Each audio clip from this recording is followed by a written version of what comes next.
welcome back to the BestWorst32 podcast. I'm your host, Joshua Lewa. My next guests are LA-based employed entrepreneurs, mothers, and besties, both juggling and balancing demanding corporate jobs while running their own intimate skincare brand as co-founders of conditionHER.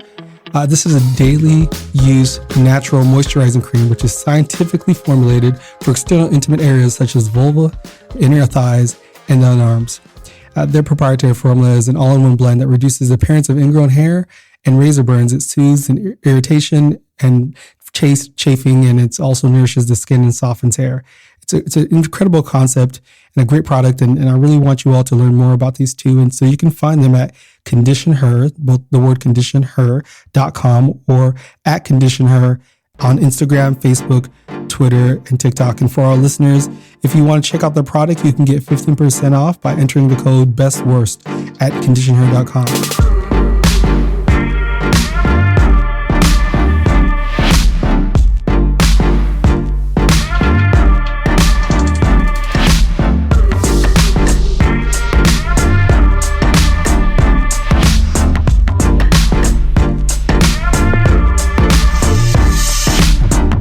Please welcome Wendy Roseberry and Eugenia Marshall. Hi. Thanks for having us, Joshua. Appreciate you. Well, thank you both for being here, and I appreciate this. So this is the second episode that I've done with two people.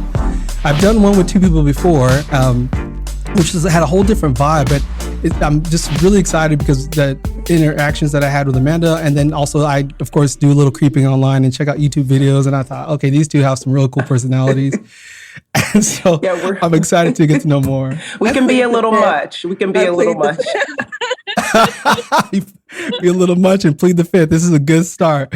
No, I'm playing. All right. So, you're both, I see here you're listed as the CEO and COO of conditionHER. And if you can just tell the listeners a little bit more about your roles with your company and maybe even a little bit more about the company and what you're doing. Sure. I'll start us off. I'm the talk-a-lot one. I'm Wendy Roseberry, and I am a co-founder with Eugenia and the CEO. Actually, we have a ton of titles. I'm probably CEO, shipping, customer service, marketing strategy, marketing implementation, all of it. And Eugenia runs the gamut with, all of our business formation documents, anything to do with money, anything to do with tech, most of the real important adult stuff. That's Eugenia. We are yin and yang, the real living version of yin and yang. Absolutely. So I'll give you, and as you said in the opening, we're both employed. First of all, we've been best friends for over 20 years. I'm not going to date ourselves, but we are grown women. And we're both, like you said, LA-based. We're employed entrepreneurs. Eugenia has 2 kids in college. I have a college grad that turns 25 this year, and working very hard to keep this sexy at this 45 years old. I am approaching as a single woman in Los Angeles, which is a whole nother devastating topic for another day. But I'll give you a little bit, just I guess, again, like you explained conditionHER very well. What it is basically is a daily use moisturizing cream for your external intimate areas, namely the vulva. And for the educational purposes of folks who missed Body Parts 101, 3rd grade, the vulva is the external part of your of a woman's intimate areas. We tend to call that area out of its name quite a bit, typically vagina. But vagina is actually the internal canal that leads to your cervix. So that's where tampons and other adult things go, or don't go during a pandemic. So we are sticking to the outskirts, the outer parts of town there. And the product is a daily use moisturizing cream because women deal with a lot. First of all, that area is extremely sensitive. So we try and get women to build what we call an intimate skincare regimen in the same way that they have for their face. In terms of, the facial care that they do, the masks, the moisturizing, the peeling. So we want all of that same care in that area because we struggle in that area. The skin in the vulva is very thin, and the products that we use there daily penetrate the skin and it can throw our pH off. And so the vagina is naturally acidic. And so there's lots of things that throw a woman off, including semen, fellas. Hello. Sometimes the problem is you guys. Sorry. funny. Did you laugh? Are you laughing? Is this? I said sorry. Great. Sorry. Thank you on behalf of all of the men that are skeet shooting up the club and throwing us off. Joshua is apologizing for you, and we do accept. I got it. Wonderful. So basically, it's what it's doing is it's formulated to help maintain pH balance. It is also formulated to help reduce the appearance of ingrown hair. And it does things we didn't know. We learned from customers along the way over the last 2 years, chafing inner thighs. Like, listen, I'm pretty shapely. I'm slim, thick, but my thighs don't really touch like that. And I'm not out running or jogging or cycling every day. And so I don't deal with chafing, which is the irritation that happens when your skin rubs, and it causes redness, and sometimes people break out. But a lot of people suffer with that, whether you're just thick in the thighs or you are in that, men and women, if you run, if you jog. So basically this is your daily use, your lotion that you're going to use in those intimate areas, all on the external part of your vulva, in between your legs, under your arms. A lot of people get sensitive to, their razor under their arm. And again, we marketed and we made this product for women. We really were just vulva focused at the time. And what happened is, you lovely men, once again, you stepped in and you saw this beautiful tube sitting on your woman's bathroom counter, and you said, "What's this?" And you read it. And you said, you opened it and you smelled it and you felt that it was unscented. So guess what you did? You rubbed it on your neck, because you realized that if it worked on ingrown hairs, it probably would work on your razor bumps. And it did. And it did work. It softened the beard also. So we have several men that actually buy and leave reviews about their experience with conditionHER. So that is what it is in a nutshell. And Eugenia and I, we're a Black woman-owned company, but we are a woman-operated company, meaning our PhD biochemist is a woman. We're extremely diverse company in terms of the ethnic backgrounds of our crew. Again, Eugenia and I, Black women. Our chemist is Turkish. Our publicist is Filipino. Our attorney is white. Shout out to Sarah. So we are a very diverse group of women of color that are running this brand. Well, that's incredible. And I appreciate that background. Right when you were talking about ingrown hairs, I'm not going to lie. First thing I thought was like, let's start scratching my neck. We got a bottle with your name on it. Don't worry. We got a bottle with my name your way. Just turn it around. Just turn it around. There we go. I live alone, so I'm good. Okay. Because it's just like secret. It's just like secret, Right. Strong enough for a woman, but made for men's found it, right? And exactly. She says that because our tube, the design is the silhouette of a woman's body. And shout out to Kendra Dandy, our amazing product designer, another Black woman who did the design for us. Very simple. And you would be surprised at the drama that this little tube, it has hindered us from being on Amazon and doing certain advertising because of this tube. Yet we hear 1,000 erectile dysfunction commercials, but okay, go off. We can't. Yes, renderings. Very interesting and very troubling. So that's interesting. So big box stores, are they willing to hold it? Because Amazon, you're saying Amazon's not? Amazon has given us a lot of trouble. Amazon, we're coming to talk to you, and we're not the only ones. We're in this new emerging market called sexual wellness or intimate care. When you go in the store, you see feminine hygiene or feminine care, and the names and the terminology being used is kind of shifting. So you'll see a lot more intimate skincare, intimate care, sexual wellness, sex tech things. And so when you make a coochie care product, for lack of a better term, you end up connecting and bonding with other women that are founders and creating products in this space. And, we've kind of built this little business bestie alliance with other women in this space that are having some of the same issues in terms of marketing and advertising our products in ways that don't get us shadow banned or blocked or just our ads completely taken down. And so that's something that we're working through to this day. Well, I know that we have listeners for this podcast all over the country, and definitely who work for Amazon and other major companies. And so I'm hoping they're paying attention and hopefully they're nudging and using their influence. I can tell you can buy just about anything on Amazon. I mean, anything. That's really surprising to me. So I hope that we can right the ship on that really soon. It really hurts small businesses like ours, because we don't have the big marketing budgets where we can hire an agency that probably has those types of relationships to be able to get those flags lifted. So for a small business and other small businesses like us who run into these problems when they're trying to market, because it's not only that it gets flagged, but it gets flagged digitally. So like just the shape of that woman's body that is empowering and is actually really the foundation of who we are as a business is female empowerment. It really hurts us. I mean, you can imagine what it's like being a small business and we can't place digital ads. Yeah, that could really slow things down tremendously. And again, I do hope that we can turn that around and get you a boost there, because it sounds like a really incredible product. So tell me, how did you come up with this idea? What was your path to this venture?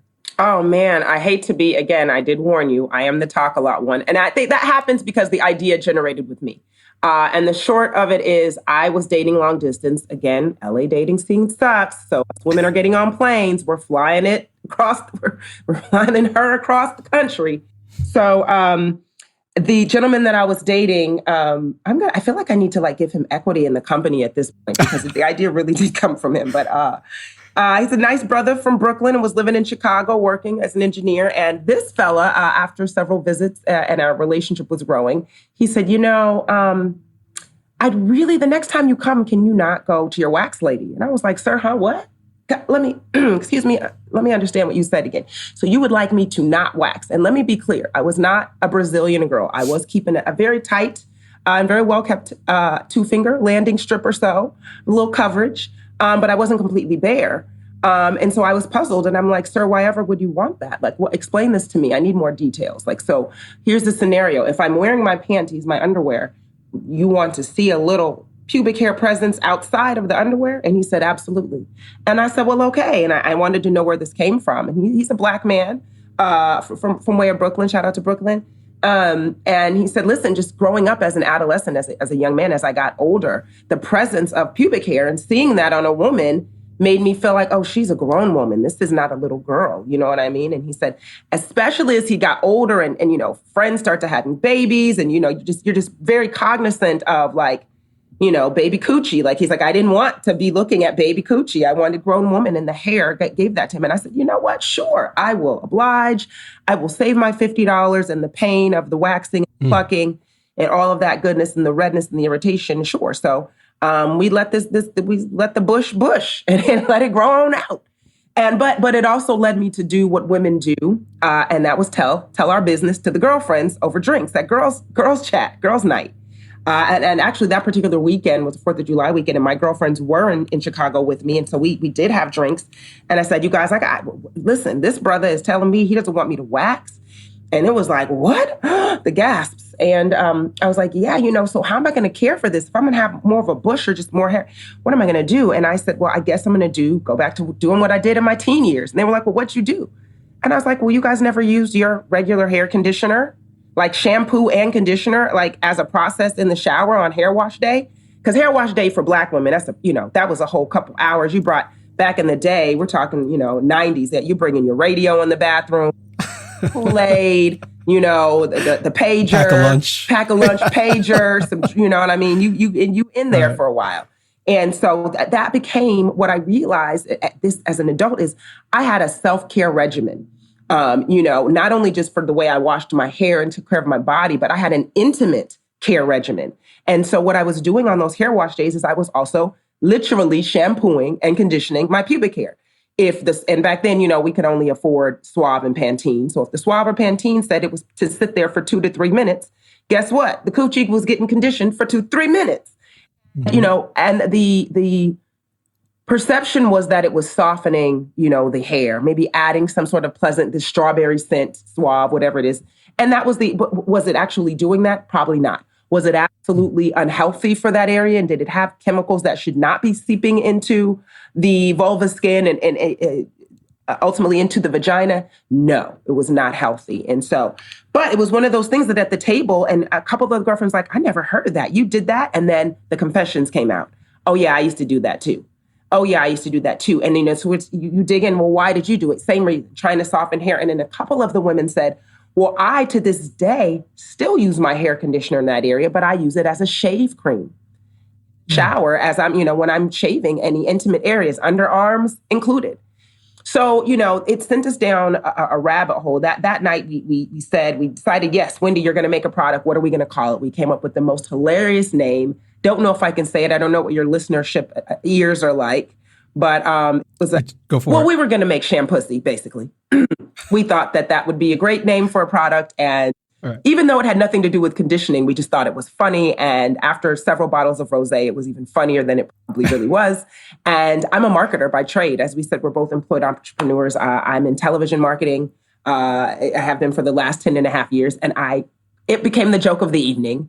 And I woke up the next day and could not stop thinking about it. So I'm laying in bed, searching on my phone, pubic hair conditioner, intimate area conditioner, vagina conditioner. And there was nothing.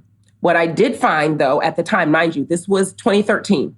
So although we launched this product in 2019, and Eugenia can go into why that was and how Black women especially are affected with lack of funding and financing. Whole lot of mentorship, but a whole lack of funding. But anyway, we'll get to that. But anyway, what I did learn is that there were these forums.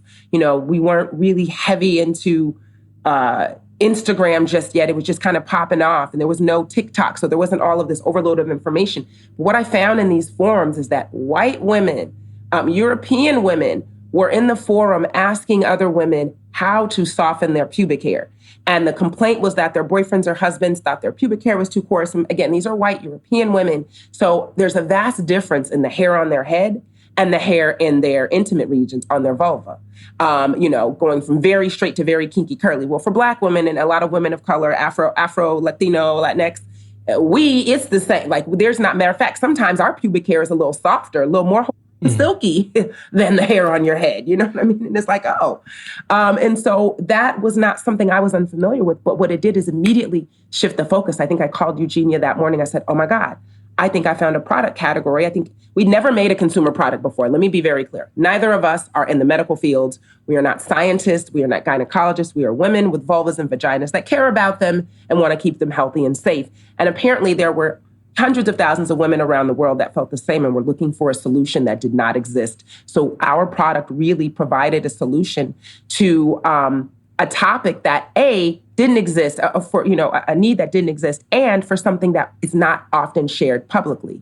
Although women we tell a lot of our business, we'll talk about everything. You don't really just ask your girlfriends, like, so girl, how do you wash your coochie? Do you go from left to right to left? What is the process? Are you getting the labia majora and the minora? You just don't have that conversation. It's what you do in the bathroom and behind that door and behind that shower curtain is very private. And we found that. And so it has opened us up to having so many conversations that we never thought we'd had. And that's how we got here. That's really exciting. Yeah. That's a great journey. I can imagine being able to find a gap like that and fulfill a need is kind of a light bulb moment. But it's interesting that it came off of a very personal, intimate experience, and then just general conversations and your willingness to be vulnerable around other people and open up. And for some people to be like, I do that too, and to figure out like, what's the right way to do this? Eugenia, Wendy mentioned a little bit about some of the slowdown, the abundance of mentors, but the lack of funding. And I'd love to kind of get your perspective on it. Well, as you can see from Wendy's very colorful story, this product is actually for a woman. It was actually created for women, and it's in an area that a lot of people don't talk about. So one of the things that we run into, all of the time is that we have to do so much education before we can even talk money, because men, the majority of the people controlling the wallets and the checkbooks are men. And the first thing men want to go to is this a sex product? Like, is it edible? Is it, and so then we have to go all the way back to not just selling who we are as two extremely successful businesswomen in our own right. Wendy is a executive at a major studio. I'm a C-level executive at a major accounting firm. And we can't even start there as two extremely strong professionals with a strong business that already has numbers and all of that. We can't start from there. We have to go backwards and just explain what the product is, what these body parts are, because not even people don't even understand that part. I mean, we have to go with saying, no, it's not for the vagina, it's for the vulva. It's not internal, it's external. Like, we have to do all of that. So it just makes the challenge of getting financial support, even, not even tough, but almost impossible. Because even when we've just started pitching ourselves and things like that. And like I said, it's not like we're just pitching the business. We have to take a third of our time just to do the education, so it just makes it a lot difficult. And then, just women in general, we have challenges getting money. It's just a very difficult place out there. And we've been fortunate because after George Floyd, there was this huge push to support Black businesses. And we've been able to gain some momentum because of that. And it's just now, how do you take that momentum? Because, it's very unlikely and hopefully unlikely that we get that again and take it to the next level. So, we're in that space again now where we're writing grants, we're doing all of that, all that stuff that small businesses do to get that funding. Let me jump in real quick and backtrack. So again, I'll give you the timeline. So had the idea in 2013. I was very familiar with the term private label. I had worked around a lot of prestige beauty brands, which is more of the high-end brands that you're going to find in, the Barneys, the Neiman Marcus, back in the day, the Fred Siegel. So I was very familiar with that. So I knew that we could find labs that would private label and, make this up. So we went that route for several months. So the first 3 years that we were trying to figure out how to make this, again, not scientists, not gynecologists. 3 years in, going into 2016, I happened to go on vacation with another friend who had been around since the beginning, was in Chicago when the idea came up. And we went on a vacation. We got in a jacuzzi the first day and we met our biochemist in that jacuzzi. She was visiting from Turkey. Wow. Visiting her American boyfriend who lived in Napa. And we were at a brand new resort in Northern California. And I'm a Libra. We talk to people. Everyone talks to us. We talk to everyone. And this woman, first of all, we were the only two Black women at this new resort. So there were a lot of looks and stares. And I know that our chemist and her boyfriend thought we were the help. They thought we worked there. So they were very surprised when we disrobed and got in the jacuzzi with them. So I could see the puzzled look on his face. And, the questions came, oh, how'd you guys get here? By car. Yeah. Okay. What are you really asking? So, she was a little embarrassed, and she told me that later. She confessed that she was a little embarrassed at what her mind thought. And she started explaining, oh, I'm visiting from Turkey. She kept saying she was a biochemist. I didn't know that didn't click for me. I didn't know what that was like. Biochemist. Okay, lady, what you telling me? So she said, finally, I'm making an organic toothpaste. And I said, hold up. So you're making a what? And she said, all right, now I'm working on an organic toothpaste. I make a lot of products for cancer patients, salves, and these different things. And it clicked. I said, oh my God, this lady. And I said, can I ask you a question? And I was very careful because her young daughters were in the jacuzzi. And I didn't want to like, girl, can you help us make this coochie cream? We don't know. And I said, it didn't go that route. And so I whispered, I said, listen, I want to make a hair conditioner. And she said, oh yeah, I can help you with that. I said, yeah, but not for this hair on your head. So I had to pick down to the, vulva area. Took her a few minutes, language barrier. And when she got it to the point she physically grabbed me by the shoulders, shook me and said, oh my goodness, this is brilliant. Where did this come from? Who else knows about this idea? And I tell her where it came from. She said, I'm going to help you. She said, I am the head of biochemistry at the university in Istanbul. I come from a long line of biochemists. I'm a PhD biochemist. And we have intimate care products in Europe. They just are not here in the United States. She was like, this is special. She said, God showed me your aura when you came in. And I didn't know why we were supposed to connect. But she was like, you're going to own your formula. You're not going to private label. She's like, all those labs are owned by men. They don't know what they're doing. This is not about, and let me tell you, we were really laser focused on softening hair at the time. We weren't into the health and wellness side of this product of helping maintain pH balance. The chafing. We knew nothing. We didn't even have our old tubes didn't even have chafing on the background as a relief. So she said, I'm going to help you. You're going to own your formula. I'm going to go back to Turkey and I'm going to come back and meet you, drive up to Napa and meet me. The lady 4 months later, this is 2016, 3 years later, came back with our formula. And it was beautiful. I cried. It was exactly what we wanted. But in that time, in those 3 years, another brand did beat us to market. And they were an oil-based brand. And so it let us know it was out in the zeitgeist. When you out there, it was out there. And so it was disturbing because we didn't have the money. We got the money 3 years later. By 2019, we fully own this company ourselves. We own 100% of the company, and it was funded with my 401k. And so shout out to my company for having that and having the ability to take loans, something my father always warned me against doing. You should never do that unless you're buying a home. And to be honest, I'm going to say this, and I don't know if it'll be the popular opinion.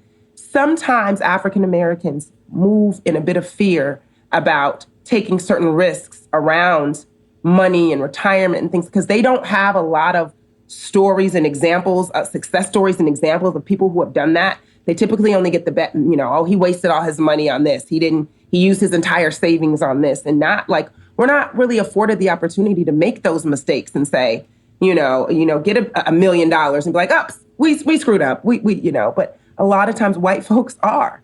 And so the money was a challenge and continues to be a challenge. So it was our 401k that got us up and going, and a little bit of angel investment money from some family members. And that's how we got here. But it was very difficult because at the time, men were the ones leading the funding charge. That has changed. And as a matter of fact, we thought, to our dismay, we thought, women with money are going to come in and definitely help us with us.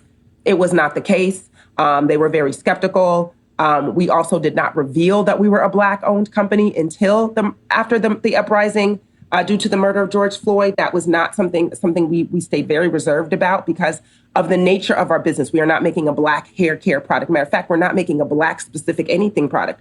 This is very much so for all vulvas worldwide. We do sell internationally. And so, that's the crazy thing is that our biggest supporters and the ones asking to give us money now are men. They understand. Not that they just so understand this product, but what has happened over the last 2 years is the emergence of Black women entrepreneurs and tons of articles and research and information about the growth of Black women in business and how we're scaling and how we are the bigger group of entrepreneurs amongst all of our peers. So I wanted to just give that backstory. So here we are today in 2021, just having launched in June of 2019, still self-funded, needing that funding and that help, but very happy and very blessed to be where we're at. Well, it's an amazing story. And thank you for providing that context, both the struggle, and the realistic kind of barriers that have been put into place, and the amazing moment of connecting with this biochemist, who had a different perception of you based on biases that many of us carry in ourselves. And it sounds like, and her willingness, and it sounds like you all were just pulled together by this concept, which is amazing. We started crying. We cried immediately when we shook. It was that no one knew what was going on, even in that we had to say, this is what's happening. But it was a moment. And I share moments with that with her still to this day quite often. Yeah. So you both are very successful in your other careers and have come together as these employed entrepreneurs to do something that's unique and different, and it seems like it's all come together for you all. But I'm kind of curious about your backgrounds. Like, where are you from? What was your family background like? I mean, what was your upbringing like? I'd love to hear from both of you. Oh, I am from Bakersfield, California. I am Miss BHS right here. Very, very proud. Moved to Los Angeles to go to college and never left. I left when I got married, and then I ended up coming right back to sunny California because when you're born and raised in California with the sunshine, it is almost impossible to leave because nowhere compares to Los Angeles in terms of the weather and just the people. I've been blessed to be, a California native where we grew up with people of all races and cultures. And, we grew up eating Indian food and ramen, and sushi. And, when you go, I moved to Memphis, Tennessee, and it's different. And I found myself moving back to Los Angeles, and I had started my career in real estate, but an entertainment version of real estate. And when I came back, I actually went to work for a major entertainer. And then about almost 10 years ago now, I was recruited from that entertainer to Inc. SFB, which is the firm that I work for now, which is the largest business management firm in the world. And we represent high net worth individuals. And it's been a blessing because a lot of what I learned in managing and overseeing business as a profession helps in this side venture. Eugenia, that makes total sense. And it also makes sense, the roles that you carry within your job. I got to say, I grew up in Southern California. I grew up in Garden Grove in Orange County. And every time I go back to LA or Orange County, or even up in the Bay Area, to be honest with you, I always have this thought, people live here. Like, it's so beautiful. And people actually every day wake up to this. It is. I mean, I know there's I think there's a perception of this mass exodus out of California, and people are leaving, there's no doubt, for a lot of different reasons. But it is, it's just a gorgeous, gorgeous state. And my experience with it is the same as yours, as far as growing up with friends with diverse backgrounds and food and culture, and just, you could be proud about who you were and what you brought to the table, but you also had the benefit of soaking up everybody else's greatness. And so it's amazing. It's an amazing place to grow up. Yeah, they'll be back, because the thing is that, I always say, like in California, it might cost you $3 million for a house, but how often are we in our houses? We live in the great sunshine state with the beaches at our fingertips. We're outside. Yes. We're enjoying the sunshine, I will say we take it for granted, though, and you're not aware of that, I think, until you go somewhere else. Like, you go to Maui or you go somewhere else and you're like, oh, I love the beach. On the beach every day. Like, well, I got a beach in my backyard. I never go there. You know what I mean? And where really, what other state can you live in and look to your left and feel the ocean breeze, and look to your right and see snow on the mountaintop? That's right. Or all around. It's such an interesting, and although I love to claim that I'm an LA native, I'm not. I've been here since I was 12, 11 turning 12, and I'll match your Garden Grove for growing up in Diamond Bar, California. Nice. I know where you were at, and I know where I was. And so we moved here in around 88, 89 from Connecticut, West Hartford, Connecticut, which is white, very Jewish. And when I say Connecticut, people are like, oh, you mean Hartford? I'm like, no. West Hartford is very different than Hartford. My father worked, and to this day still does work, for the Hartford Insurance Company. Oh, wow. And that's what took us there. But he was in management. And so his job was kind of quality control, or going in and, when an office was struggling, he would go in to help revive the office and then move on. And so I'll take you back. I was born in St. Paul, Minnesota. And so we left Minnesota. My father, my mother's from Pine Bluff, Arkansas. My father's from Minnesota. So my mother moved to Minnesota in her 20s, met my father, had me 1970 something. And we left there when my brother was just a baby. We moved to Dallas, Texas. And we lived in all sorts of parts of Dallas, Texas, from Duncanville, shout out to Duncanville, I remember those days, to North Dallas and Louisville. My father bought a home there. We lived there for some years. We lived in Midland. And for any of you that are old enough to remember where baby Jessica fell in the well. That's right. In the day, that was Midland. We lived there. And then that took us to Connecticut. And we lived in Connecticut for a few years. And we moved to Connecticut at a time that was very influential. I don't think people realize how influential like those 10, 11, 12 years old are for young people. You're really, forming your opinions, your thoughts on the world. You might have experienced some prejudice, and you kind of understand that we're not all the same. So moving to West Hartford, Connecticut, my brother and I were literally the only two Black kids at our entire, shout out to Norfolk Elementary. We're the only two Black kids that actually lived in the city that were not considered inner city. So when school was out, I literally walked through the parking lot and walked up the little back hill, and I was at my house, my backyard. The school was my backyard. The other 6 Black children across all of the elementary school were bused in from Hartford. So they got right back on the bus and went right back across. And so we were definitely the first Black children in a lot of our friends' homes. It was a learning experience for us. I think by the time we moved and came to California, I thought I was Jewish. I'm pretty sure my name was Wendy Katzenberg, Rothschild, something, and so I very much had that demeanor. I was like, I was very Caucasian in my attitude. It was like, what the hell is this? Everything was what the hell. Because, my white friends were allowed to say hell. I really wasn't allowed. Plus, I'll tell you, I'm a PK. I'm a preacher's kid. I'm a Kojic. Oh. Shout out to Church of God in Christ, which would explain the child out of wedlock and the tattoos and all of that stuff. Again, that's for another day. But when we moved to Diamond Bar, and we moved there when I was in the 6th grade, it was a culture shock. I'd never heard of a Filipino, much less seen one. I'd never heard of a Samoan, much less seen one. I didn't really have that many Asian friends at all. Texas was Black and Mexican. I knew them. And, then Connecticut exposed me to Jewish folks and how they lived. So I was into Jaguars and, well, I'm like, where's all the Jags? No one has a Jag here. I'm confused. And so it was a learning curve. So growing up in Diamond Bar, again, was the same experience that you two so eloquently described, a melting pot, extremely diverse. My neighbor was Filipino. I'm eating, I'm learning, mahal kita, how to say I love you, in the language. I'm learning to eat, lumpia, and then, I'm getting the best tacos and Mexican food in the world.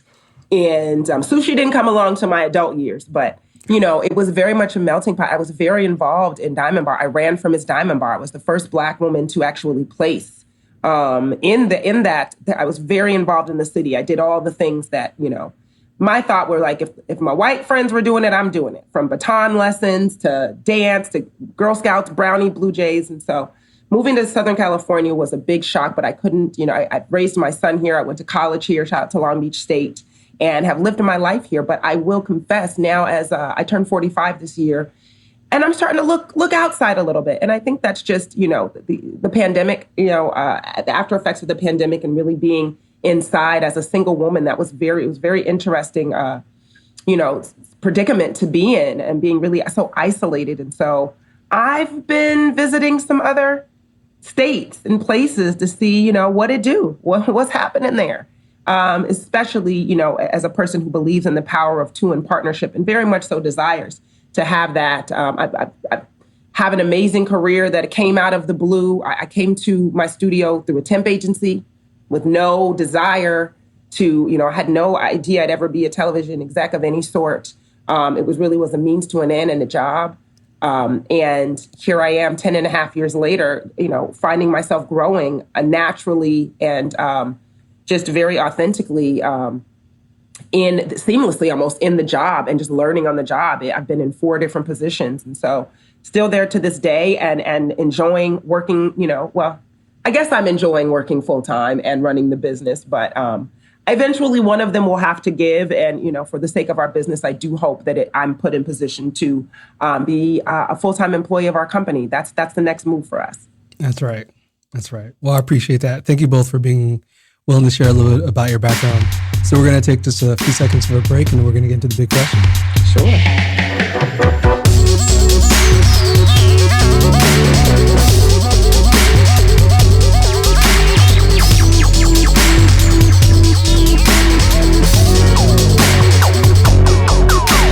All right. So this podcast is called The Best Worst Thing. So this is the point in the conversation where we ask our guests to share a personal or professional story where they encountered a setback. And so it's the what, the how, and the what. So what happened? How did you work your way through it? And then what did you learn from that experience that you want listeners to take away? And so I just want to open up to both of you. So Wendy and Eugenia, what's your best worst thing? Okay, I guess I'll start this one. Okay, so when I was 25 years old, my mother and my aunt were killed by a drunk driver in an accident. I was pregnant with my first child, and it was extremely devastating. And I think that one of the things that happened during that period in my life has actually become a part of who I am as an individual.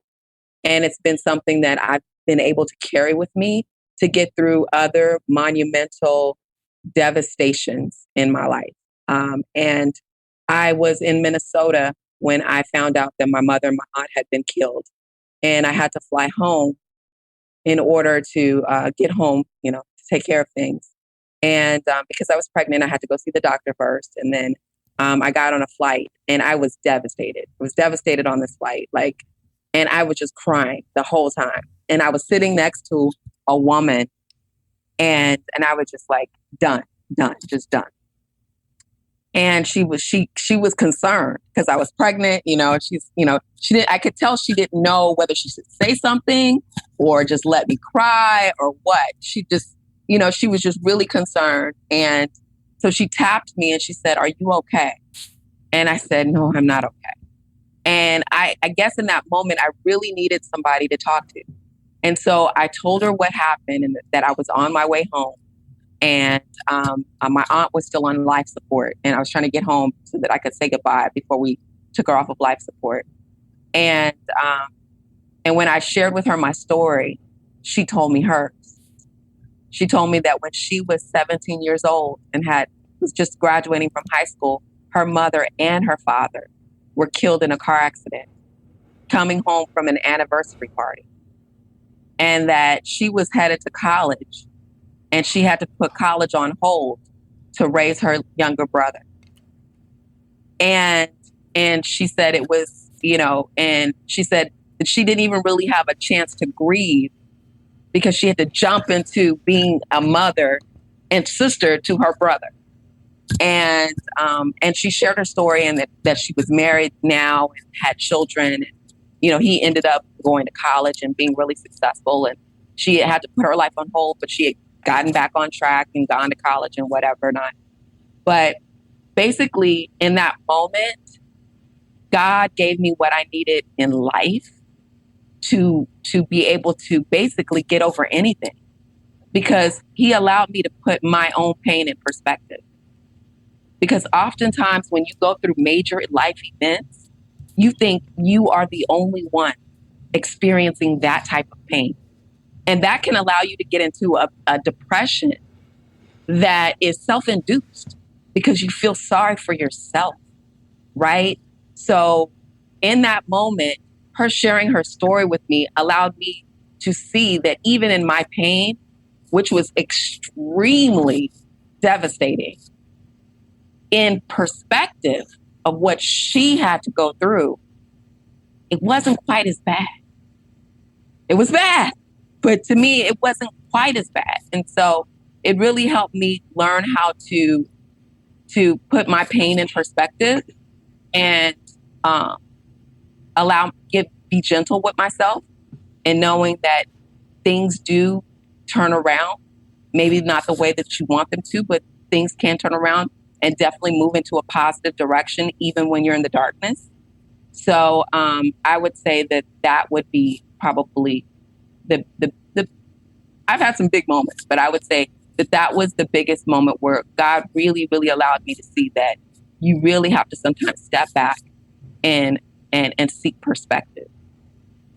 Thank you. Thank you for sharing that. That's such a devastating loss. And your willingness, again, this is kind of a theme here, the willingness to be vulnerable, the willingness to put yourself out there. Actually, you couldn't even help it at that point when you're on that plane. I can imagine that nightmare of a ride on a plane because you're not getting there fast enough, but where are you going to? And it's not going to change. And I'm sure so many things were so overwhelming, but your willingness to put yourself out there taught you this wonderful big lesson that people should listen to, which is pain and perspective. And so I can appreciate that. And the divine power to have that person in a plane of hundreds of people. This is the person who sat next to me. So, understanding that too is that, your life and how it is, you are moved through life, and each encounter is important, and if you really allow yourself to absorb those moments, they will be ones to carry you through life. Thank you so much, Eugenia. I appreciate that. It's powerful words. Listen, Joshua, that's a mic drop. I don't know that I will have a story to even the way that just, and listen, I know the story and I've heard the story and I was there, and, we were besties then. And I mood every time I hear the story. It sounds like I'm hearing it for the first time. Even though I haven't. So listen, I don't know if I got anything. Wendy. I don't know if I got anything. Joshua, there's another big moment in that, right? So Wendy and I had known each other probably at that time about 2 to 3 years max, right? Yeah, about 3 years.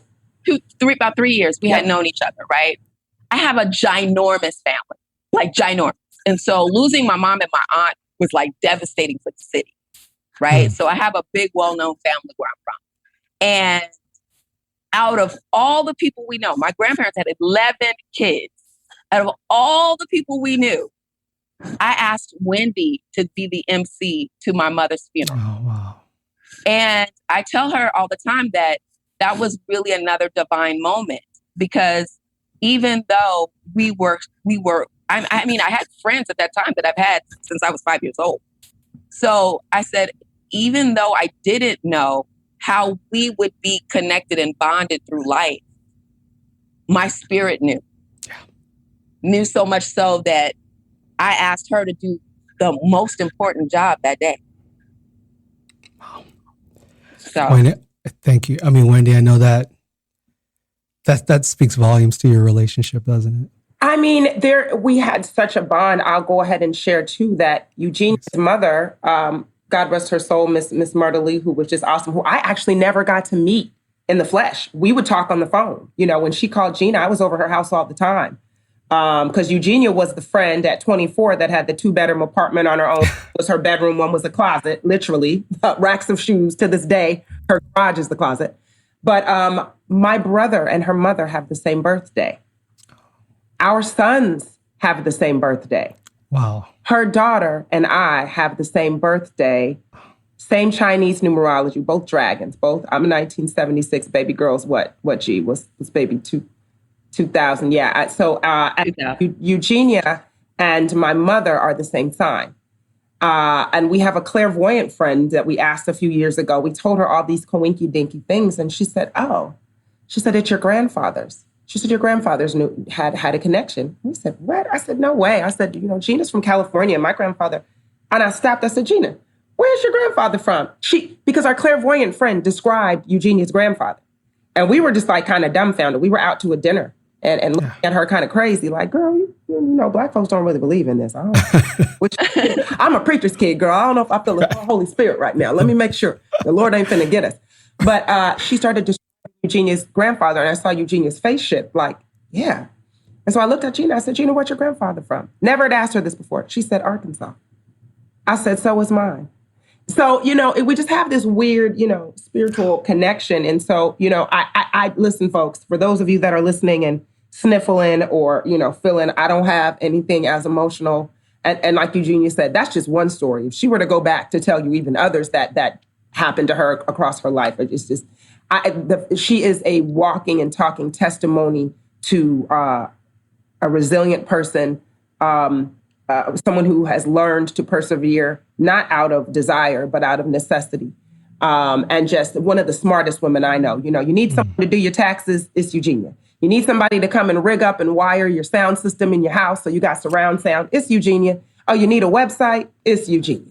You know what I mean? So as I'm dating, and I'm like, I need you in a mail form so that, can we, so, and it's not just me that thinks of like this, her ex-husband, current boyfriend, the kids, everyone treats her, in this same way. And that's why, the company that she works for now holds her in such high regard. And she is the only Black woman that's a C-suite exec at that company and deserving. So, I'll say a challenging time for me. And I debated about going forward with this. I'm trying to think which story I want to tell. There's a story in my younger days and there's a story in my adult days. I guess what happened in my younger days, I'll go to the younger day story. So I, went to college, was fresh out of high school, knew or thought I wanted to work in music. Music was the passion that I wanted to pursue. I wanted to more so do the A&R management side on the business side. So,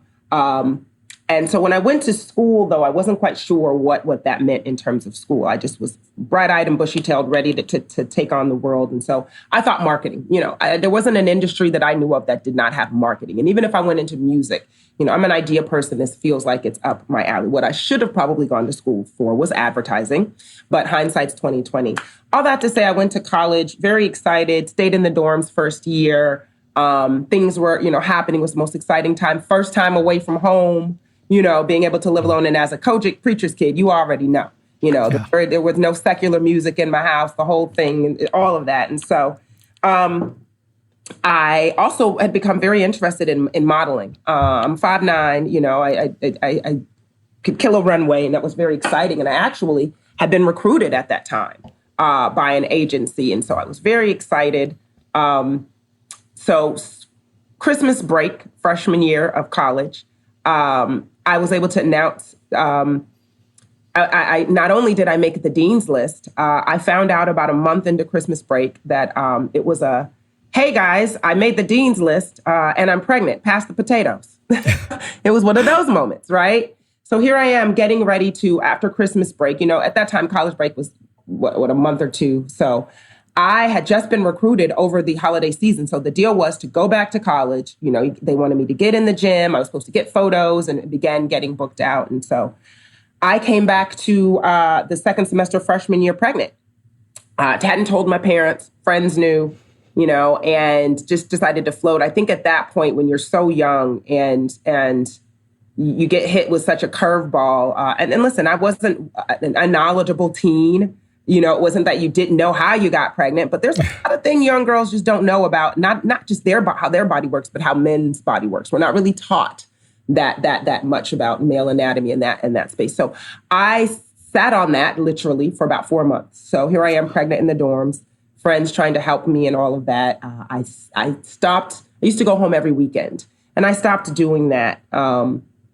And so I think that was an indicator. My mother, who's somewhat of a clairvoyant herself, apparently had a dream that someone in the house was pregnant. And she woke my dad up in the middle of the night, James. And this thing, Eugenia, I'm saying it I sound just like her. James, wake up. My poor dad, he's the only one working. He got to be up in a couple hours. James, wake up. Something's wrong. I had this dream and somebody's pregnant and it ain't me. I can't have no more kids. Your daughter is up there at the college pregnant. And my dad, foggy like Doris, and she's like, no, you need to talk to her. I'm telling her something wrong. And so, sure enough, at the times that I was coming home, I was very specific about what I wanted to eat, like most pregnant women. I want this, and that. And so I had told my friends that week, we're 4 months in, and I said, you guys, I'm going to tell this weekend. I got to tell. And they said, you're going to tell? I said, yeah, I don't know how I'm going to do it, but I'm going to figure it out. And so I got home that weekend and I'm sitting there, and all of a sudden, right when I got home, I sat down my dad was like, hey, let's chat. And my mom and my brother was like, oh, we're going to go for a walk. That was kind of odd and strange, just go for walks. So my dad sits me down. He's like, how's college going? I'm like, oh, great, Dad. I'm on the dean's list. I'm going to have some grant money next year. You won't have to pay for this and that. And he's like, okay. My dad's very, very quiet, very just chill demeanor. And he says, your mom's been really concerned lately. And I wasn't thinking anything. I was just sitting here trying to figure out how I'm going to drop this bomb on y'all. And my dad says, she had this dream. And she said, are you okay? Are you pregnant? And I looked at this man dead in his face and said, no. No. I kept that for about 60 seconds before the breakdown happened. And it was, yeah.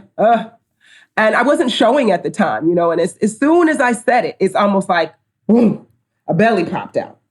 So my mom came back in the door maybe 5 minutes later, and the confession was there. And so, I share that story because that was a pivotal moment in my life. I had thought I was going this one direction. I was excited to get through school. I wanted to go visit New York and all of these things. And then here comes this child. And to be in all honesty, a lot of my close friends or just women that I knew in college had already had an abortion or two.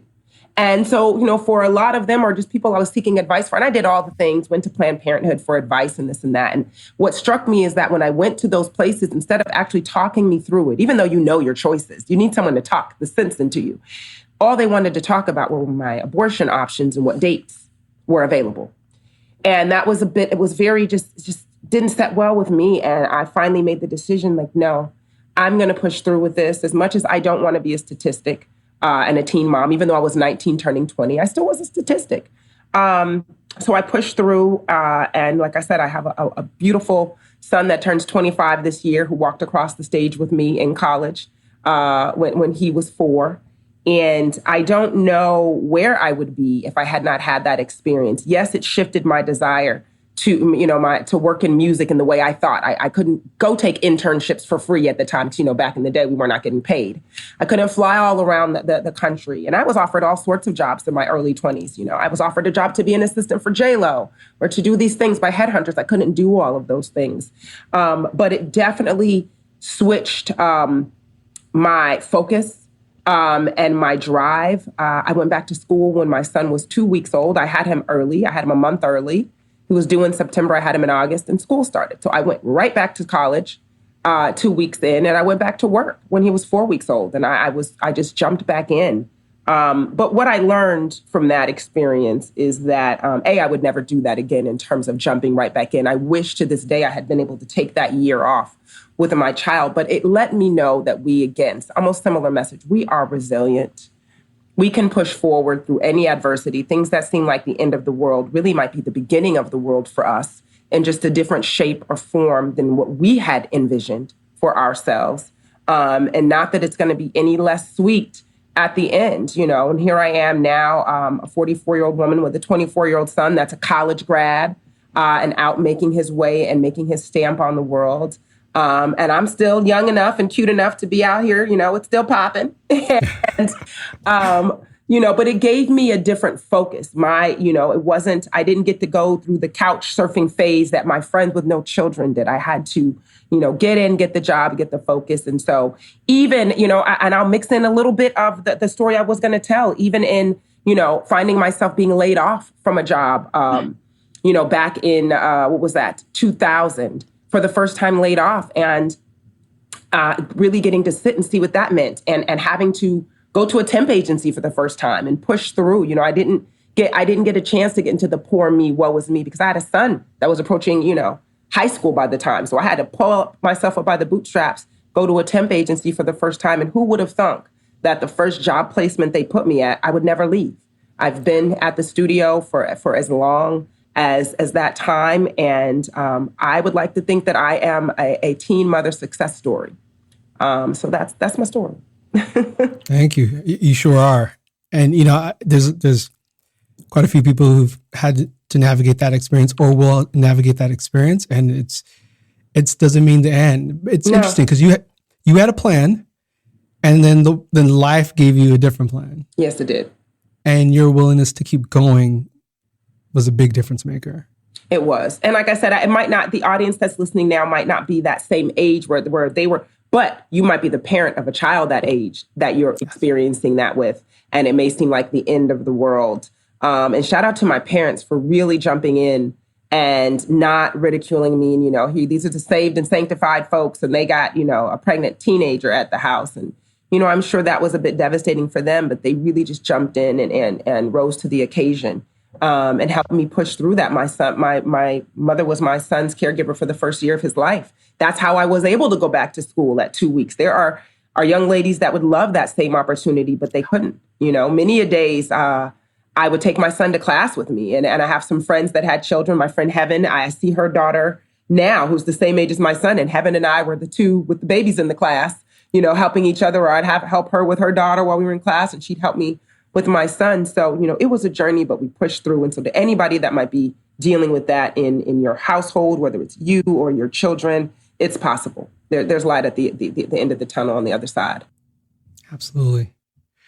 Well, you both are so deep and so successful, so amazing, so powerful. And I'm just really impressed. And I'm so glad that we got a chance to connect. It really does feel like we've been old friends. I know. You got to visit us. We got to hang out when you're in LA. I'll have to come out there, and I will definitely be hitting you both up for sure. Until then, what's the best way for people to find you, follow you, get a hold of your products? What would you like to share with people? Oh, super easy. Everything is conditionHER. So the word condition, HER at the end. So that's conditionHER.com. We sell direct to consumer from our site. We are also all of our social handles at conditionHER, Facebook, Instagram, Twitter, TikTok. We've got the account, but we're trying to recruit us to Gen Zer to come on in here and help aunties. Hey, follow us and give us that push we follow need. Us. Yes, if some of you have kids out there that are TikTok masters, tell them to hit us in the DMs because aunties need your help. There we go. Well, hopefully we get you some help with TikTok. I haven't gone there yet, but we know people can find you either way through these other sites for sure. So thank you both so much for being on there. Absolutely.